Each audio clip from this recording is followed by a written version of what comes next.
Okay, this is Rich Friend coming from you from the roof of Ricardo Amigo Real Estate, also known as Rare. And we are doing a podcast today on the Alianza Cero Basura. I'm here with Jenny Sutton, and I'm here with Chava Juan Salvador Aceves, thank you, and also known as Chava. Much easier with just Chava. Yeah. And so I wanted to start today by just letting you guys know out there that this is a rare conversation that we do. We've done multiple podcasts now, and nothing has really been about real estate. We're doing more community-based projects. We're talking with people of the community on what they're doing, and the goal is to get out there some groups of the community that are doing some great things, educate people on what's going on in Todos Santos. I do promise that I will be having a real estate podcast coming soon, but I thought it important to discuss matters of community and groups of the community that are participating in what I will call the betterment of our community. So with that in mind, I just want to introduce and Alianza Cero Basura. I'd kind of like to know, and I think our viewers would like to know, what is Alianza Cero Basura? What are you guys working on? And kind of just give us the background on how you got started. Sure. I'll start with you, Jen, and we'll just go from there. Sure, no problem. So Alianza Cero Basura, translated as Zero Waste Alliance, although we've made a point this year of losing the English version of the name and respecting the fact that we are a citizens coalition, if you like, in Mexico, and therefore we should have a Spanish name. So we are a group of individuals very aligned and focused on trying to help our community be united around producing less waste, managing the waste we produce better, and in particular creating circular economies with the waste. So vibrant local circular economies. Great. And tell me if you guys want to discuss some of the projects that you're currently working on, or let's start with what's in existence now. Sure. And can I just quickly also tell you a little bit about the background, because I think a few people in the community might know about something pre-COVID called Deplastificate. So that was the pre-COVID version of our movement. Post-COVID, about a year and a half ago, we started reestablishing ourselves more along the lines of the zero waste movement. And we spent a really good year and a half getting organized, doing research, including a waste audit of our community, trying out lots of pilot projects around themes where we want to have a greater impact, and really forming a great team, or the start of a great team. We are still recruiting. So for example, I've been volunteering for a year. I'm a financial controller. I'm now also on the board of directors. Juan Salvador Chava is our first full-time employee and program director, coming up to his 6th month, and made a tremendous difference since he joined. And we are now moving into a 2-year period that we call our strategic plan, where we're trying to go wholesale and large scale and have a real impact on the community along 3 main lines. The first is obviously producing less waste, particularly focused on harmful waste like single-use plastics. Second is circular economies, particularly focused on organic waste. It's 60% of what we produce. Think of the impact you can have if you can divert most of that to making soil. And then finally and fundamentally, community, and this is really where Chava shines, uniting our community around this theme, really informing, educating, and influencing behavior. And the majority of our resources focus over the next 2 years is going to be in school engagement. So the students, every student and their family, we hope to seriously impact how they approach waste management and involve them in our projects. Thanks for defining, first of all, what you guys are doing and what your roles are with I'm sorry. Cero Basura. Sorry. Yeah, sorry. it's a 10 peso fine for every time. Cero Basura. Also, let's talk about the current projects that you're working on. I know that one of the projects that Plaza Amigos was involved in was refillable water stations around, and I know we have one downtown. I'm really actually excited to mention that as that's still on the list of projects that you guys are doing. Talk a little bit about Yeah, first of all, thank you for having us here. It's a pleasure to being able to talk to your audience and having these kind of spaces where you can think about the project in a different way. For us, it's very, very flattered to be with you. The project on Plaza Amigos, that's one of the strategies to reduce the waste. The idea is that we're going to create a network. We're going to have another ones in 1240 and in Cuatro Vientos, and we are developing a network. The idea is that you can walk around the town without having to buy a water bottle, sorry. And that's one of the strategies that Jenny was talking about, because it's basically about changing your habits, right? And that's one of the most hard things that an adult can do, like changing the way you behave. So we're trying to make the things easier. That's one of the ideas of having this network where you can walk around the town, where you just can refill your own water bottle. And I think that Plaza Amigos and you have been one of the community. You've always been trying to be there with us. Later. Right? Yeah. So the idea is to bring more businesses, more local businesses, to be part of this network, not just on the water refill stations, about being part of the network of Alianza Cero Basura. Thank you. And so I also wanted to, because you brought into working with schools, working with businesses, is this, I see this as a project that is actually has no bounds as far as foreign community, as far as local community. Are you getting out and this to me, and for me, by the way, I'm just, I am no expert in this area, but you guys have helped educate me, and we're working on some stuff that I'll get into a little bit later. But what have you done as far as in the education of the local community, both national and foreign? We have different ways to approach all the sectors on the community. So in the educational part, we are working next to the Palapa Society School and with CSU. So the three institutions came together on a pilot project to learn how we can teach about these things in a school in Todos Santos. There are not recipes for this kind of project, so we try to learn and experiment in the way. So we have this project that has been running for all this semester. I think it's a very beautiful project. The things that we want to achieve is first create a model about how a school can deliver less waste. The second goal of that project is to create a curriculum inside of a school to teach about, to sensibilize the kids and the school and their families, basically all the community around the school. And the third goal that we want to achieve, it's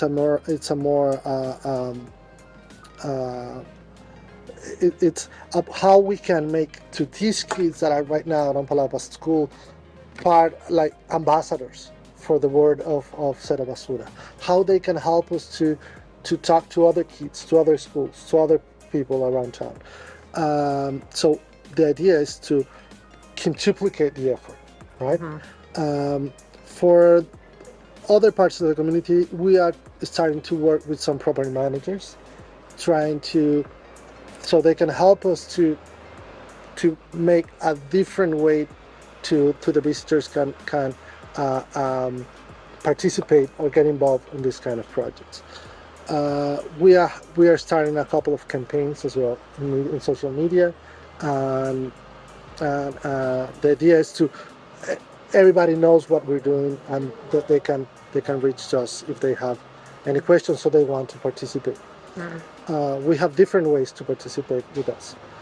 One is, of course, if they want to be volunteers, we can use their time, especially if they have some background around environmental affairs or some community projects or those kind of things. Other way to participate is trying to be part of the change. like changing the way you're behaving. Sorry, uh, changing the way that you behave, consuming less plastic, do your own compost at home, those kind of things. We can help you with that. We'll help you with that design inside of your house. Other ways to participate is we need information. Like you can spread the word. We need some data. We need to know how much waste you produce, what kind of waste you produce, so we can try to find the right solution for the societies. And if you, of course, we need money. If you want to donate, don't forget the money. yeah. If you want to donate something, of course we can use that. We need more people. We need more hands. We need more skilled people, and we need more people dedicating to this 100% of their time. So we're going to mention towards the end of this podcast, we're going to mention how that looks like. How do you volunteer? Who do you see? Mm-hmm. We'll put, maybe we could link an email to this podcast for you guys for Cero Basura and numbers and how to make a donation. And we'll broadcast that on the podcast. That would be great. The other thing I wanted you had mentioned ambassadors, using students as ambassadors. I actually had firsthand experience because right now it's a Montessori school, but before it was the Sierra school, and they were doing the deplastification, and they were really like going. I remember they were going around town. We did some stuff in the office, and I remember I had a kid that was part of the school, and he was like a good friend of the family, and all of a sudden I'm drinking a bottle of water, and he's like, no. Yeah, so it really did. Perfect example of why the most important sector for us to impact for students and youth. Old dogs, new tricks. Yep. You and I doing something different is much harder to kind of embed than the youth, the children, the next generation. So we feel very strongly. It was such a beautiful example, and it illustrates perfectly and validates our planning process that we really felt that was where in the next 2 years, if we looked at community and all the sectors and where to put the resources and focus the most, we felt the biggest bang for our buck was schools and students. And just to let you know, so you could hear it as well, it wasn't a shaming process. It was like, hey, do you love me? Do you want to see my future bright? It was really great for me to be like, wow, okay, And the other thing I wanted to touch on is something that you spoke about earlier, Jenny. I'm sorry. So, Jenny, you had mentioned earlier about that you had done some investigation as far as what type of waste, and you called it a waste audit. Indeed. Can you elaborate on what that looked like? What was that situation and what the investigation showed? Sure. So 2021, we're very, very proud of performing a waste audit in which we had several residents, hotels, restaurants involved, where for a 5-week period, they separated their waste, helped us, made it available to us, and then a number of volunteers took that waste, examined it, weighed it, measured it, and from that we had a really, really good sample of the type of waste that we produce in our community. We then used some other research and census data to extrapolate that, and we essentially have a really good working hypothesis of exactly how much waste we produce over the course of a year and what type. It's from that we understand that we produce 60% plus organic waste in terms of all of the waste, and hence that's why soil making, so diverting organic waste to a composting process to create soil, is a huge part of our strategic plan over the next 2 years. So organic waste, would you say organic waste might be the concentration of how we're going to improve? Absolutely. And so the 60% is kind of 50-50 yard waste and food waste. And it's a reasonable scale. So it's the amount of waste that you can actually create a vibrant kind of circular economy or network or system that really makes it worthwhile. And the beautiful story in this is that we create organic waste. It is the material that creates high quality compost or soil. And that can then be used back into our own community, a traditionally farming community that actually has a soil quality problem now. So for us, that would be the beautiful kind of circle of life if we can when we're successful with that program. Right. I mean, when I think of this area, I think of agrarian. I still think of agrarian, and I know, conceptually speaking, maybe that has gone further. I mean, we're definitely a tourist attraction now, but I remember coming here. I would say that probably almost half to three quarters of the properties were still being farmed. So you would think that being able to regenerate the soil and put it back in would be a natural. It'd be a natural. I mean, agricultural industry, so kind of monocrop farming, which we have really become that type of industry, and we export, if I'm not mistaken, the majority of everything that we farm. So that's a little bit problematic. There's been some processes worldwide in monocrop farming that have really depleted the soil. Luckily, there's a bit of a shift and a movement back the other way in our community. There's a lot of momentum and a lot of will to move more towards regenerative farming and to be much more thoughtful about how you farm in terms of longevity and soil quality. And soil quality is step number one to converting to a regenerative farm. And we have partners that we will be working with to help connect us to farmers who are motivated to improve their soil quality. That's all part of our program. We're very excited about that. You guys really have your hands full with what you're taking on. One of the things I wanted to speak about, and I think it falls into the education theme.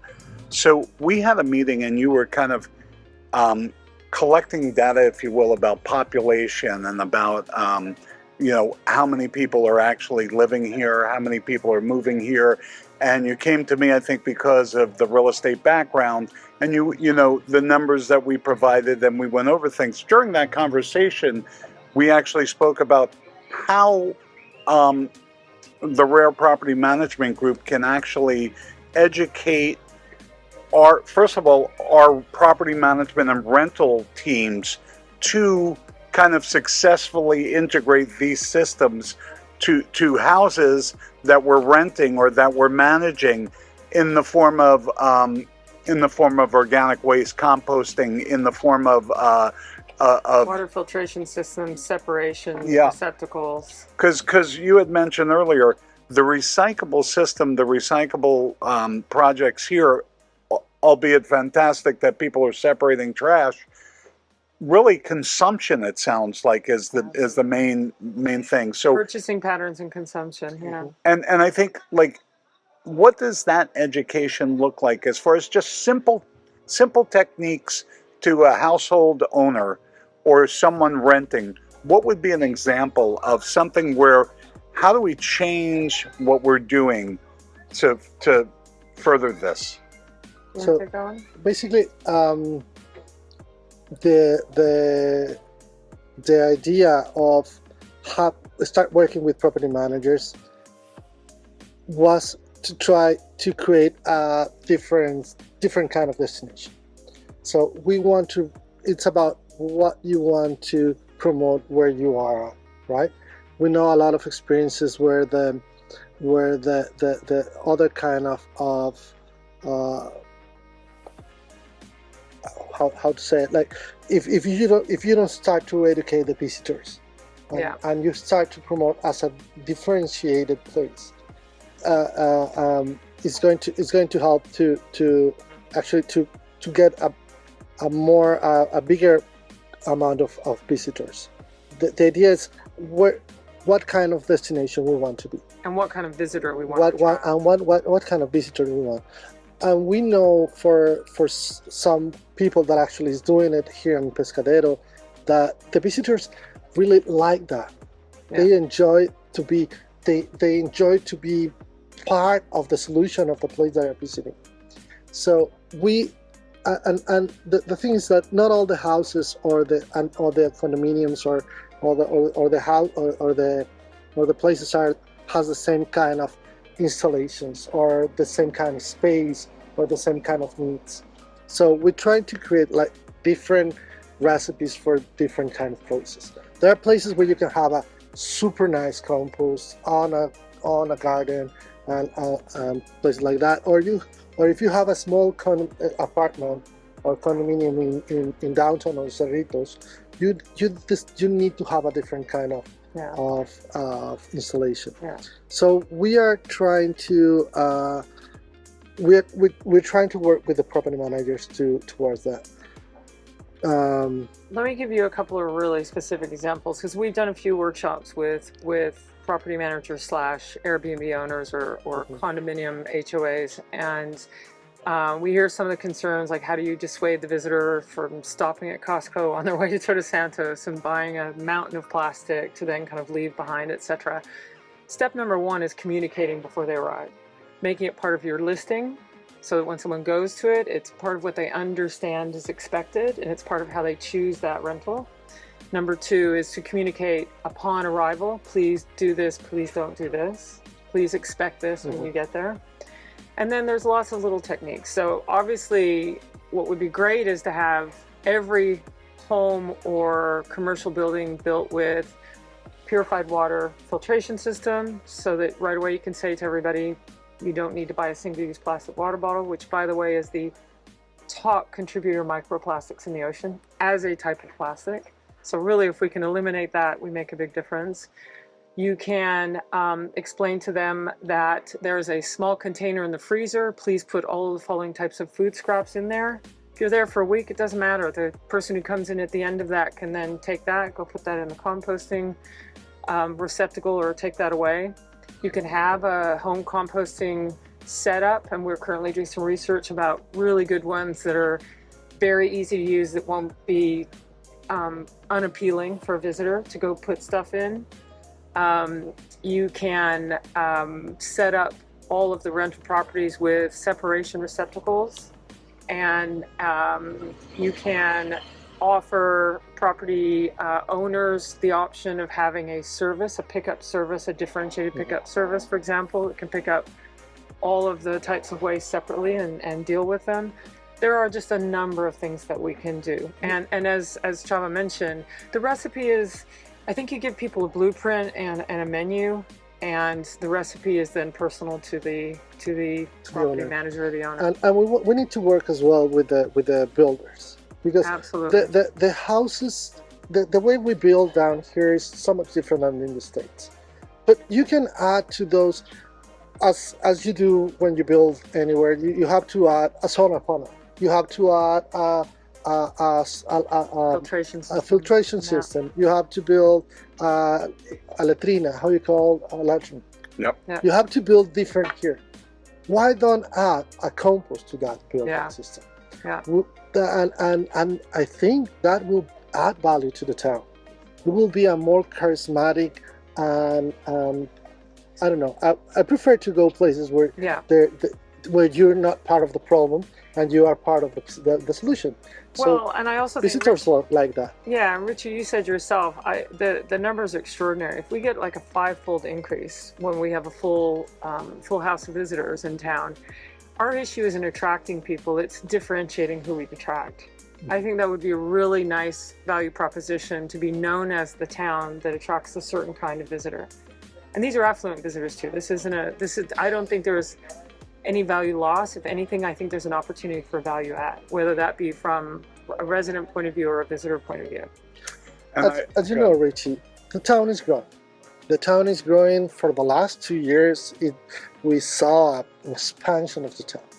So the idea is to decide right now what kind of town we want to live. Yes, absolutely. And if we don't do it right now, and this moment where it's growing, if we don't decide our own future and our destiny as town, we're just going to be flooded by waste and different problems. Yeah. So we have to take action. This is the moment.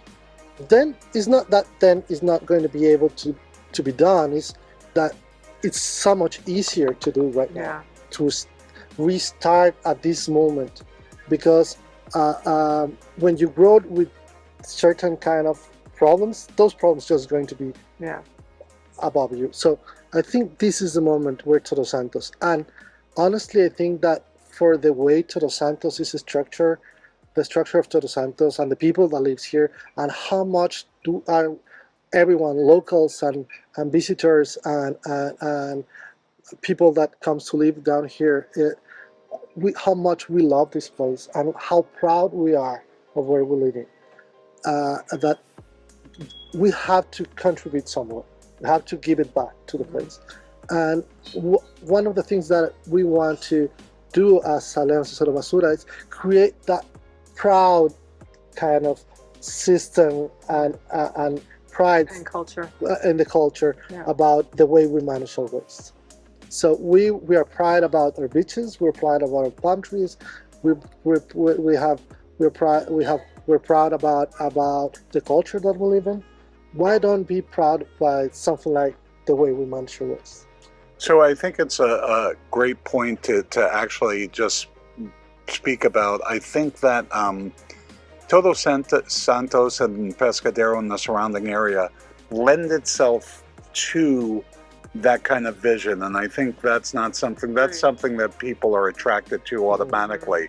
I think that most of the people coming here have that like-mindedness where they're actually probably doing what we're speaking about where they live. Exactly. if they're visiting. And so implementing the program, that's why I think it's super important to implement it to a local base. And make sure that that's, I remember, because I'm old enough to remember, the campaign in the States during the 70s. I grew up with that on how we can do away with just litter pollution. Yeah. I remember that campaign, and it sounds to me like it's basically an education-based campaign. Exactly. to community, and you start locally, and hopefully it spreads through there.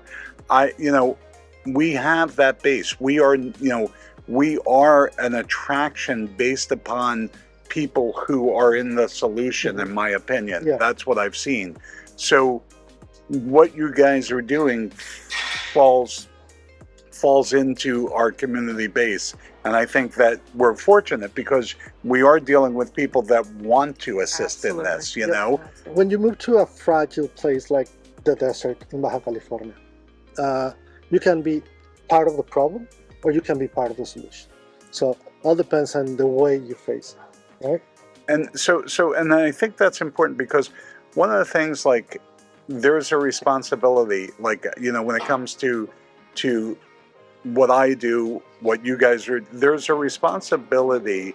But one of the biggest attractions to me of coming here was that there wasn't all of these rules and regulations set to me.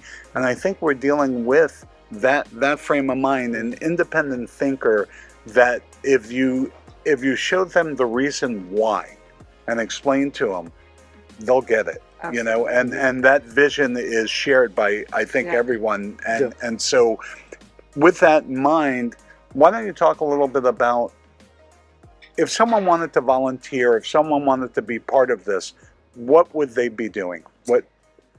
So we have a website, and I'm pretty sure you'll share the information to the audience. And on our website, we have a way for people to register themselves as interested and be involved, including what kind of things they'd like to do and what kind of skills that they have.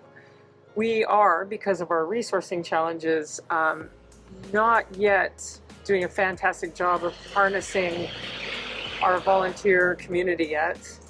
It's actually part of one of our posted roles, which I hope to talk about before we finish, just how much we would love to know if anybody's interested to come work with us. But so far, some of the great skills that we've had contributed are around, as silly as it is, it's administration. So really, people with project management skills, people to help us organize and coordinate, and anybody. And the good thing about this type of volunteer hour is that you can, for the most part, do it remotely as well. And so that's worked very well, particularly through the end of COVID and wave 27 or whatever we're on of COVID. So any type of administrative skills, any type of finance skills, if you're good in Excel, Word, PowerPoint, we have. And you have time and interest. And you have time and interest. I'm passionate about this. Yeah. We also, because we have a lot of community involvement, we're highly present at events. I mean, this 2 weeks of events at the film festival, Dia de los Muertos and Gastrovino, which we've been highly involved in. I'd just like to say all three of those events and festivals have gone Cero Basura and have had acknowledgments and awards from us for their level of active effort to take waste out of the events. But all of that takes a lot of work. Photographers, people that are good at managing social media and can help us with any of our comms and branding. We are starting to do a bit more work in terms of participating and partnering on cleanups. And so sometimes it's just hours that people want to come help do some heavy lifting. Come and help us organize a cleanup. Come and help us do something at a school where we're going to help them set something up. So labor. So as we scale over the next 2 years and do more and more of that, we will be really looking for help from the community, and we would really welcome people going to our website, registering with your information, the time available that you have, and any kind of things that you would like to do or skills that you have. Okay. Or send us an email. We're gonna share the email address. Message us on Instagram if you're Gen Whatever, Z. That's any how you're going channel. to contact us. We'll take the communication any way that you send it.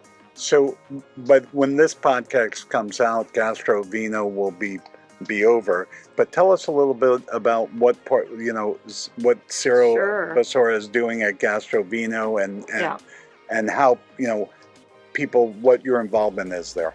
Sure, and it's a shame actually. Otherwise, I would say to everyone, come see us tomorrow. Yep. We'll be there with a booth. Myself and Chava will remain relatively sober all afternoon so that we can answer any questions that you have. Oh, sorry, no guarantee. Additionally, we partnered with Waterways Baja. They're a phenomenal partner, as you know well, because they helped us install the first free public water filling station in the town of Todos Santos.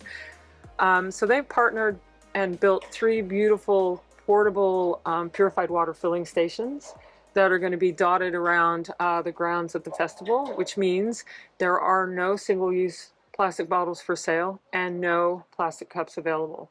Your wine glass, probably more often filled with wine than water, but in between, I recommend anybody also goes to one of those filling stations. It's a good practice. Yeah. Yeah. That's great. And I just want to mention, we did a podcast that's already been out about Gastro Vino. We're a proud sponsor of Gastro Vino, and Perla and Marina did mention the Cero Basura as part of being a part of Gastro Vino. So there was some mention of it, and I think it's great that you're going to have filling stations there and a location. What else is coming up in the future as far as events that people could tune into where you guys will have a presence? Actually, events. I think so. I would like to say about the other events, basically. Okay. I think that del Día de los Muertos, the organization of Día de Muertos, and the organization of the Film Festival, they did an awesome job about reducing because those kind of putting a lot of people together in downtown, it's always a mess. Makes waste. And if you go to downtown right now, it's such a different place like it used to be. So they adopt these principles about not creating waste, and they force through all the different sellers around the event to have no plastic, to have no recyclables, and you can see the difference. You can see the difference in the dump. You can see the difference in the streets. You can see the difference on the same event. Yeah. So I think the idea is to start to having those kind of events, and the people can choose to be part of the event that it's more clean. It's cleaner, right? So the idea is that if you want to have an event in Todos Santos, you know that you cannot have recyclables. Yeah. That's our goal. So we start with these 3 events. Of course, if you're going to create another event, or if you're promoting another festival or whatever, let us know, and we can give you some advice about how to do it non-plastic. I think it adds value to the festival. It adds value to the events. So we want to say thank you for all the people that it's trying to move in that direction. And I think that complements my previous comment. Like, the people in Todos Santos wants that. We all want to move in that direction. Mm-hmm. So I want to, if we're thanking the community, I want to thank you guys, because you guys are doing something really, it takes time, it takes energy, it takes money. Yeah. And I know that you guys work on donations. Can can Zero Basura do invoices, facturas? We absolutely can. In fact, we have a very interesting fiscal structure. So we operate under two NGOs. A lot of people probably know about International Community Foundation and Poiganola AC. So Poiganola is our Mexican fiscal sponsor and our primary administrator, and people can donate directly through Poiganola and have a factura issued. If people are donating in dollars or would like a U.S. Tax receipt, ICF allows us to or takes money for us, and we will receive it, and they will issue the tax receipt. So that really helps us. It means that I would think 99% of anybody who's interested in contributing to us, we can give you tax relief for doing that, no problem. Again, very, very simple. If you go to our website and go to donate now, and it will explain all of that to you very easily. Even though we're going to send a link to everyone on this podcast, why don't you mention the website? And is there something on the website for donations? There absolutely is. Cero Basura, all one word, -bcs.org is our website. And in the upper right corner, very easy to see, it says donate now. And go to that page, and the first thing it asks you, do you need a Mexican factura? If not, do you need a US tax receipt? And then it kind of takes you to exactly the portal that you can, either through PayPal or with a credit card, make a donation. One thing that I would like to say as financial controller, because I've been working very, very hard to allow us to capture the most off of every peso, dollar, krona, whatever you decide to send to us, that our preferred method for receiving money is pesos directly to Poiganola. There's the least amount of administrative fees, which means we get the most purchasing power towards our projects if you donate that way. Well, thank you for sharing all the information on what you guys are doing. I'm sure there's much more to be said. Yeah, we can talk about this hours and hours. Of Yeah. course, it's a passion, and we really want to do a difference in the town. And thank you guys for doing what you're doing. I know that just in the limited role that I've had in it, it felt really good for me to have something about the refilling station, to be the first on that. It just felt good. It felt good that people had a place to go where they can just fill up bottles. I think the emphasis that seems to be is organic waste, plastics, and what we're doing about and schools and students. schools. Yep. Absolutely. I just thank you for being part of the Rare Conversations. I appreciate you taking time out. Good luck in the event tomorrow. I hope you get a lot of visitors, and with that, a lot of donations come out of that. And please, guys, there's a lot of great causes in Todos Santos, and to me, this is one of them. So please check out their website, check what they're doing. If you need material, these guys are willing to speak with you in a one-to-one basis. As a business owner in town, I recommend other businesses to get involved. You can have a tax deduction on this. So it's something that lends itself really nicely to our community. And so thank you for being here today. Thank you for having us. Muchas gracias. And let's keep talking. Yep. Cheers.